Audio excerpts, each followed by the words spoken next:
Hola, ¿qué tal? Soy Juan Martínez, técnico de actividades dirigidas y sala fitness en el CEN Las Bernedas. Se ha hablado de la importancia de hacer un entrenamiento equilibrado, combinando el trabajo cardiovascular con el trabajo muscular. Pero hay que tener en cuenta de lo importante que es incluir dentro de nuestro programa, tanto al inicio como al final de los estiramientos.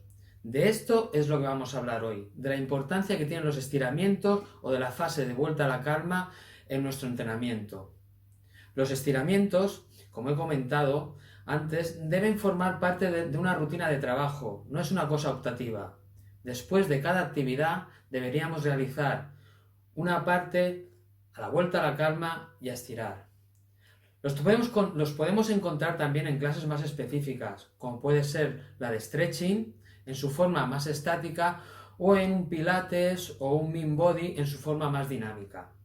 Durante el ejercicio estamos sometiendo al músculo a unos esfuerzos importantes, por lo que realizando estiramientos conseguirás y ayudarás a que estos se recuperen mejor.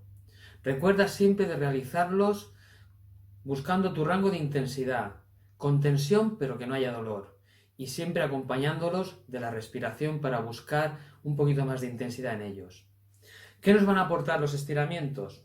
Primero, los estiramientos son importantes para conseguir elasticidad, ya no solo del músculo, sino también de los tendones, y así conseguiremos un mejor rendimiento y prevendremos más lesiones. Eliminar la tensión a la que el músculo ha sido sometido. Si el músculo se destensa, reducirás las sobrecargas, las lesiones y favorecerá la circulación. Haciendo una rutina de estiramiento después del ejercicio, reducirás la aparición de agujetas. Al estirar, se acelera la reabsorción del ácido láctico, que es el que las provoca. Los estiramientos también son necesarios antes de hacer el ejercicio, ya que servirá para compensar los acortamientos musculares. Con el estiramiento incrementaremos la longitud del músculo en comparación de cuando están en reposo. Con el paso de los años, podemos perder elasticidad y flexibilidad muscular. Los estiramientos nos van a ayudar a tener una mejor o una mayor movilidad articular y funcional. Aumentaremos la flexibilidad, mejoraremos nuestra movilidad, logrando más agilidad. Y por último, también ayudan a la relajación. No solo tu cuerpo se va a beneficiar de que estires, sino también tu mente.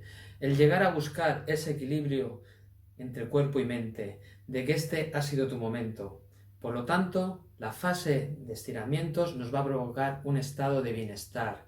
A pesar de lo cansados que estemos, de que hayamos hecho un trabajo intenso, duro, en mayor o menor medida, de que es tu momento, disfrútalo. Nuestra intención es ayudaros mediante la actividad física a sobrellevar estos momentos tan complicados, transmitiendo energía positiva, fuerza y serenidad, para volver lo antes posible a la normalidad. Hasta aquí es todo, espero que os haya gustado, nos vemos pronto, más fuertes que nunca. Un abrazo.